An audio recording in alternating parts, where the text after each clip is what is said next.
आतंकवाद की घटना होती है और जो भी उस आतंकवाद के खिलाफ बोलता है उसको कम्युनल के रंग से रंग देते हैं। ये किसी कौम के खिलाफ नहीं है और मित्रों आतंकवादियों का कोई धर्म नहीं होता है। ये मैं साफ मानता हूं, आतंकवादियों का कोई धर्म नहीं होता है। आतंकवादियों का मंसूबा है कि देश में हिंसा फैले।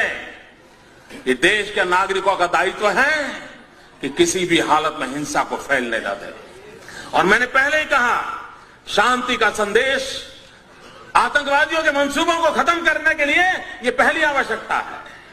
इस देश की एकता और इस देश की शांति, ये मेरा भी कमिटमेंट है। लेकिन मैं कहना चाहता हूं, जो बुरा है उसको कहने की ताकत चाहिए मित्रों। और अंधभक्त मुझसे कह रहे हैं कि ऐसी बातों पर राजनीति और सवाल मत करो।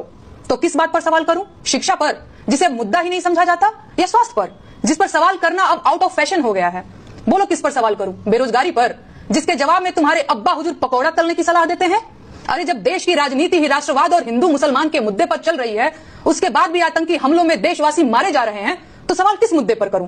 56 इंच की छाती पर देश के सारे मुद्दों को समेट देने वाले मोदी जी की सरकार में आतंकवादी हमले होंगे और नागरिकों की हत्या होगी, तो सवाल क्या मोहम्मद अली जिन्ना और नेहरू जी से पूछा जाएगा? हमले के जवाब में अब तक सरकार ने किया क्या है? मेरे ऊपर एफआईआर।